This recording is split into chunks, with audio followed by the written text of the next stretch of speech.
mulher, olha esse resultado aqui, mais de 1 milhão de vendas na internet. Eu já comecei esse ano faturando alto em casa. Isso me proporciona ficar mais pertinho da minha filha, da minha família. Você quer saber como que você também pode fazer isso? Eu já faturei mais de 2 milhões de reais na internet e eu vou te ensinar tudo em uma aula 100% gratuita.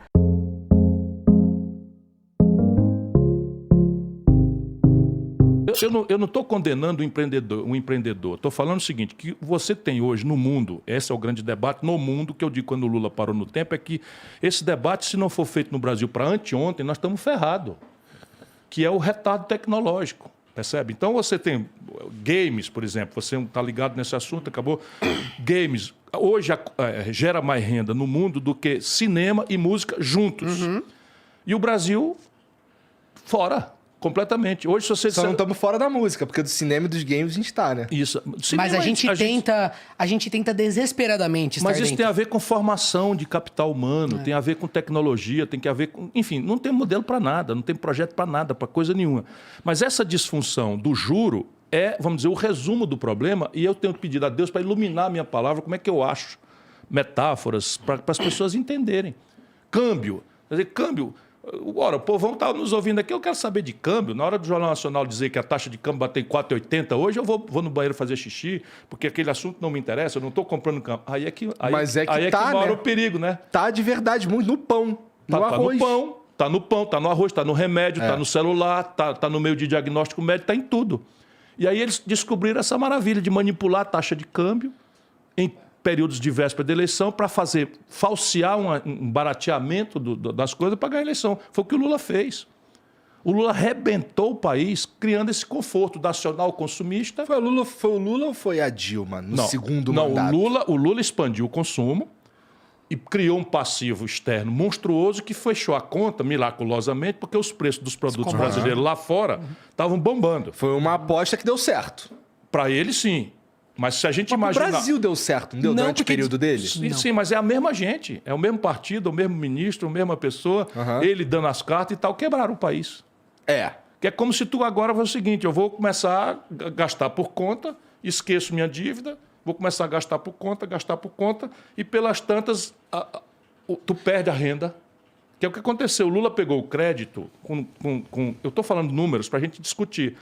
15% do PIB era o crédito no Brasil. O Lula expandiu para 55% do PIB. Que maravilha, todo mundo foi ao crediário. Aí é foda, porque alguém precisa pagar isso daí. Aí o que aconteceu? As pessoas perderam o emprego, perderam a renda. Serasa, SPC, 65 milhões de pessoas. O Lula pegou 43 bilhões de reais dos cofres do governo, dinheiro seu, meu, de todo mundo. 43 bilhões de reais meteu no bolso dos conglomerados de educação privada do Brasil. São os maiores do mundo. Meteu no bolso dos caras e deixou no meio um estudante endividado, fiéis. Se gaba. Abrir vaga... Mas o ProUni foi legal. O ProUni também é dinheiro público. É dinheiro público. Fiscal. Mas quem... Por exemplo, eu me formei no ProUni. Não faz mal. Eu estou só lhe dizendo o seguinte, que não existe almoço de graça. Com certeza. Então é o seguinte, o que é que você se formou no ProUni? ProUni é uma boa iniciativa, mas o que era? A universidade é uma empresa que ganha dinheiro, que tem lucros astronômicos, boa parte delas, e deve impostos ao governo. Deve FGTS, deve não sei o que e tal. O que é que o Lula fez? Entregou os impostos que deviam ter ido para os cofres públicos para eles em troca de bolsa. Resultado, explodiu no Brasil a arapuca privada e EAD, esses tudo bem. Um camarada, você acabou de dizer, não, eu me formei com o ProUni. Legal para você. Agora, e o dinheiro que tiraram da saúde pública? Mas o dinheiro do ProUni, ele vem de... De renúncia fiscal. De renúncia fiscal. Mas assim, para mim, parece... Analisando do jeito burro e leigo, parece ser um jeito rápido de colocar o brasileiro na faculdade sem precisar construir novas universidades. Perfeitamente. Agora, a questão básica é, isso se sustenta? Isso é uma pergunta que precisa ser feita mesmo. Não, mas então, qual é a característica? Poder usar na educação de base também, porque acho que foi uma coisa também... Qual é a característica? Eu não sou contra, eu estou fazendo uma análise de um modelo que criou uma falsa sensação de conforto, que é essa memória afetiva, e que cobrou depois um preço muito amargo. O país quebrou. A conta veio. Então, a expansão do crédito virou inadimplência das empresas e das famílias. 77,8 de cada 100 famílias brasileiras, estatística permite você fazer 0,8 famílias, mas assim, 77 de cada 100 famílias estão endividadas com recorde de endividamento. Ciro, e esse consumo, na época, conseguiu ser convertido, por exemplo, para um aquecimento da nossa indústria? Não, tudo importado. Porque esse é o Destruir problema. a indústria brasileira manipulando a taxa de câmbio. Porque se aumentou o consumo, porque você falou assim, essa foi uma época boa. Então, acho que depende da análise. Sim, acho que essas famílias que eram pobres, que tiveram um aumento, né, do poder de compra, isso com certeza impactou positivamente a vida delas e tiveram acesso que nunca tiveram. Sim. Mas, ao mesmo tempo, a desindustrialização corroeu o emprego deles. Então, na hora que essa onda passou, essas pessoas ficaram... E aí veio um monte de tentativas de tentar... E dava pra gente manter tudo isso daí e fomentar a indústria brasileira ao mesmo tempo? Essa é a base da minha ideia, da proposta. Eu tô relativamente familiarizado com a tua ideia. Veja, então vamos pegar o exemplo prático. Em 1980, do ponto de vista do tempo histórico, eu estou falando de ontem, tá? Em 1980, 1/3 da riqueza do Brasil era produzido nas indústrias. Por que isso é importante? Porque a indústria paga os melhores salários, recolhe o maior volume de impostos para financiar boas políticas de segurança, de educação, de saúde, isso não é mentira, você dizer que vai fazer isso sem dizer de onde vem o dinheiro, e agrega valor na exportação para o estrangeiro, traz dólares para o país para pagar a conta daquilo que a gente não sabe fazer aqui dentro. Então, indústria é fundamental e a economia moderna do conhecimento, a economia digital, na verdade são serviços ultra sofisticados baseados na indústria.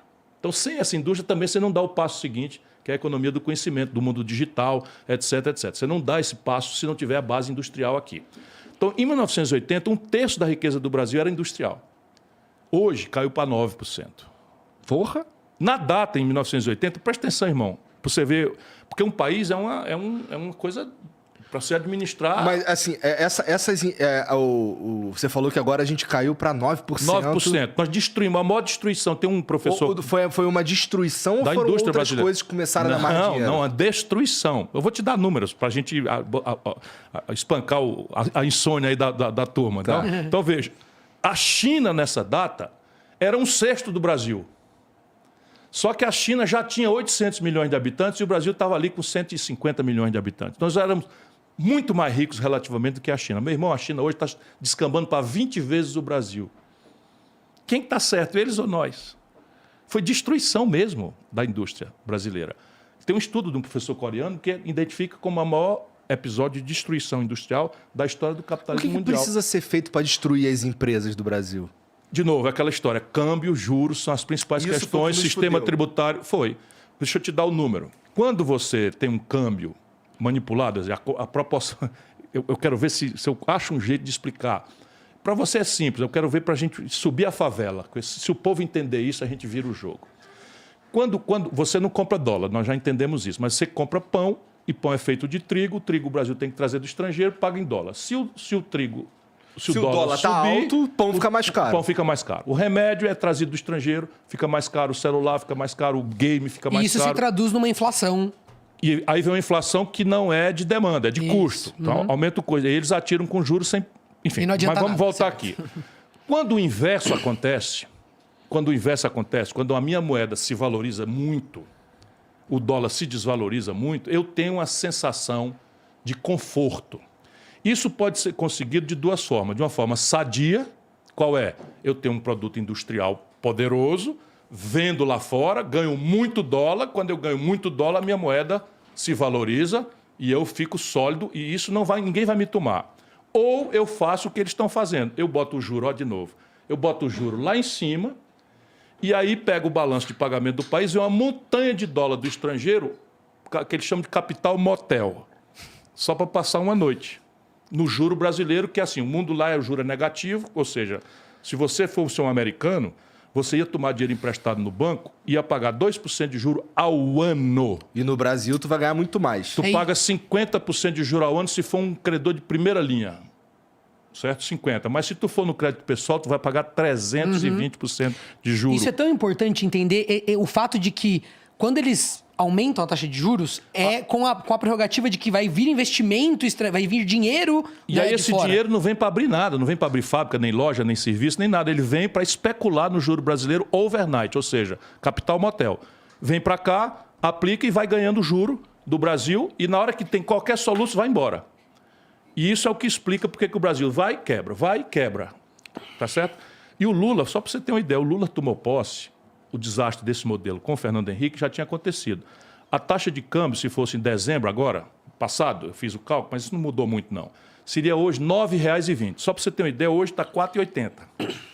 A valor constante, se o Lula estivesse tomando posse em dezembro agora, a taxa de câmbio estaria R$ 9,20. 8 anos depois, já com a inflação dentro, ele entrega para Dilma 1,75.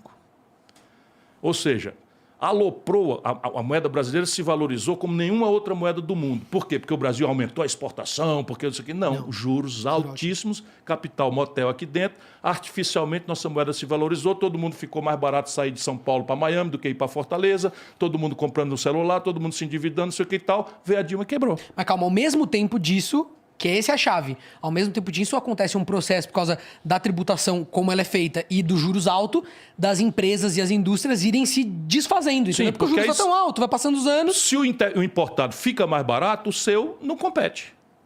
Você tem problemas, como ele está falando, sistema tributário caótico, que é o mesmo.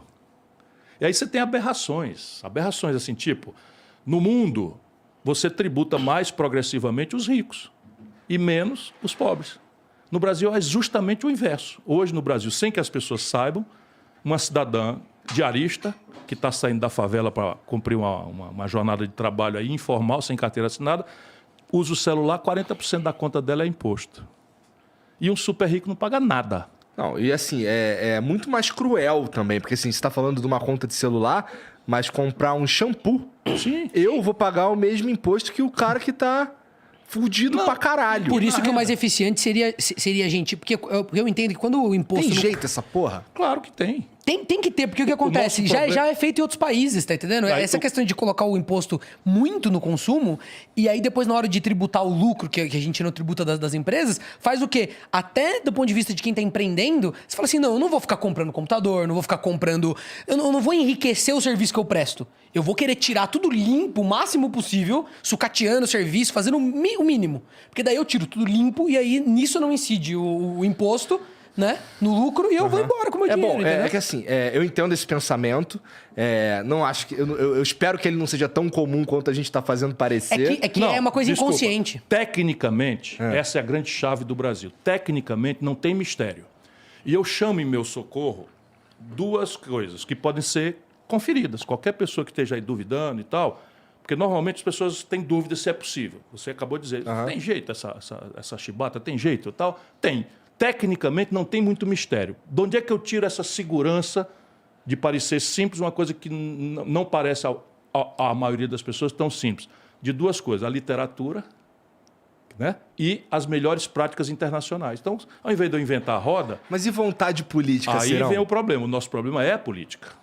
De novo, o modelo de governança política. Com certeza, mas isso daí, assim, a gente não... É um problema que a gente não... Caralho, eu não acho que a gente vai mudar essa porra. Vamos dizer, vamos dizer que você ganha a eleição agora. Pronto. Não muda. Qual é a proposta? Muda. Não muda. Quer ver? Vou te dizer como. Não muda como. porque tu vai ter que enfrentar tanta gente lá, cara. Não tem problema. Deixa eu te dizer... A única coisa, eu acho que se o Ciro for eleito, como ele fica falando disso o tempo todo, no mínimo vai ter uma massa de pessoas, uma certa representatividade na sociedade. É o que eu tento acreditar. Porque esse é o pensamento... Se as pessoas não estiverem por dentro, eu tenho até uma pergunta sobre isso, que é a questão da esquerda e da esquerda. Eu sinto que a esquerda moderna, jovem brasileira, óbvio que não é todo mundo, mas é uma porcentagem dela, ela é muito estética, ela discute, a discussão da esquerda está muito em pautas identitárias, são importantes e tudo, mas quando você quer discutir isso, eles fogem, ou eles não sabem, ou eles não se interessam, você tá entendendo? Enquanto que a direita jovem... Tô falando de uma galera que eu assisto no TikTok, inteligente, umas pessoas que leem, tal. Eu sinto que eles, por mais que estejam equivocados em algumas coisas, é uma sensação minha, queria até saber se é uma sensação sua. Correto. Eles são mais interessados nos problemas práticos, é o que eu vejo. Sim. Eu acompanho gente de esquerda e gente de direita, minha timeline é uma loucura. Sabe? É um retrato da democracia, porque tem de tudo. As pessoas de direita, elas estão falando, equivocadamente muitas vezes, eu acredito, mas estão querendo entender Pô, mas por que o Brasil... O que tá acontecendo? Tô falando da juventude bem intencionada, né? Não dos... Então isso aí a gente jogando fora... Não. A gente jogando fora rótulos, por exemplo. É de direita, é fascista. Isso, eu tô nada falando... disso. Eu tô baboseira completa. A esquerda, quando vai falar com o Ciro, eu vejo, eles nunca... E não é só com o Ciro, com qualquer coisa. Eu sinto que hoje em dia, é uma crítica minha, e eu não encontro pares muito pra falar, gente, a gente tem que ser uma esquerda consciente de saber que o problema do Brasil, tudo bem, é moral, é ético, tem a questão identitária que é importante. Mas o Brasil a gente tem outros problemas. Mas, gente, como que a esquerda não tá vocalizando o problema absurdo de ter uma elite vivendo de uma taxa de juros que não é praticada no planeta inteiro? Ah, não, mas a esquerda tá preocupada. Por quê? Porque isso... traz fama, porque isso é um papo muito mais palatável. É a minha opinião. Eu acho que isso atrai muito mais o público. Você tem lá uma base de jovens, você vai ficar explicando taxa de juros para o seu público? Não, você vai falar do que o público jovem vê nos filmes, vê representado, sabe, na cultura. Mas isso, Rolandinho, nós não devemos sofrer mais do que já estamos. Embora eu queira voltar na ideia de que é possível, tá certo? Mudar, e eu tenho uma proposta objetiva, como todas as minhas, para ser criticada, julgada, mas, enfim. Mas isso é um fenômeno que acontece internacional. Quando morre o marxismo-leninismo como prática revolucionária, extingue-se a União Soviética, cai o Muro de Berlim, não é? Você tem uma desmoralização daquele manual do revolucionário, que bastava você aprender ali 4 slogans e você tinha uma segurança religiosa. Eu sou dessa geração. Eu era crítico, mas para ser crítico eu tinha que estudar. Eu tinha que ler Karl Marx, eu tinha que entender aquela porra difícil pra cacete, que é um livro difícil de entender, e perguntar aos professores, para ser crítico. Porque era uma geração que era induzida a aprofundar se tivesse interesse no apetite da militância. Hoje os caras não concordam, não lê e foda-se. E foda-se e acabou, e pronto. Não tem gente que diz que a Terra é plana e acabou. Pronto. Esses são os tempos. Mas é o terraplanismo econômico. Mas eu só quero dizer o seguinte, então no mundo o que acontece? Cai isso e simultaneamente emerge no Oriente um produto industrial altamente tecnológico, também que era monopólio do Ocidente, do Atlântico Norte, Estados Unidos e Europa Ocidental. Só que esse produto europeu vinha onerado, porque ali era o teatro da Guerra Fria. Ali é que as ogivas nucleares estavam apontadas. Então está aí essa porcaria acontecendo de novo, que a Europa não aprende nunca. Estava ali. Então eles desenvolveram uma espécie de sincretismo entre o socialismo e o liberalismo, o capitalismo, que é a social-democracia, o welfare state. Para que esse welfare, o estado de bem-estar social, oferecesse equidade, que era o grande apelo ideal do socialismo, era, conciliando com a iniciativa privada, era preciso financiar isso. E esse financiamento ficou muito caro. Quando eles não tinham competição pelo imperialismo, agora estava revendo um filme da colonização inglesa, ou da colonização francesa na África, ou da colonização alemã, italiana, até muito pouco tempo. Então eles supriam com isso. Quando acabou o imperialismo, né, pelo menos explícito, e emerge um produto oriental desonerado dessa cunha fiscal, nasce o neoliberalismo. Isso é tudo problema deles, tem nada a ver conosco aqui dentro. Só que a esquerda brasileira, leia-se PT, tem um chefe que não lê, não estuda, não gosta de quem lê, nem gosta de quem estuda. Ele acha isso uma coisa deplorável. A visão de mundo do Lula é a apologia da ignorância. Isso é uma tragédia. E aí fica todo o pensamento acadêmico, os cientistas, os jovens, os intelectuais, etc., os artistas, todos replicando pelo ideário simbólico de um operário que veio retirante do Nordeste e tal, e o mundo foi mudando de forma sofisticada e a gente imitando, no melhor hipótese, isso que você está falando. De onde é que nasce isso? É da esquerda do Partido Democrata norte-americano, que não podem discutir mudanças estruturais no modelo, não é? E então tem que dar um ideário para quem tem espírito de solidariedade com os mais fracos, os desvalidos. Então vem toda essa agenda identitária. Copiaram com casca e tudo, e aqui dentro colidiram com a moral popular de uma forma chocante. Ou seja, não existiria o Bolsonaro se não fosse esse grosseiro equívoco que está se repetindo. O Bolsonaro, se fosse julgado como um presidente, a inflação explodiu na mesa do pobre. Você não tem ideia, um quilo de carne de segunda está chegando perto de R$50. Ou se eu tenho ideia. Tem ideia, pô. Pois é, percebe? A população, 38 de cada 100 trabalhadores brasileiros estão ganhando menos do que o salário mínimo. E o salário mínimo brasileiro só perde em valor de compra para o da Venezuela. E a cesta básica em 1.100. comendo o salário mínimo quase todo, percebe? Então, é um desespero e esse ideário, essa discussão maluca não diz nada para o povo, nada. Para a pessoa que está com, Não, né, que tá ali povo. faltando arroz, faltando carne. Negócio de sistema de impostos. O cara que circula em São Paulo de helicóptero, de jatinho, ou desce para a Baixada Santista para pegar um iate, uma lancha, não paga nem um puto de PVA, porra. E o cara que está ralando aí com a motocicleta paga 4%.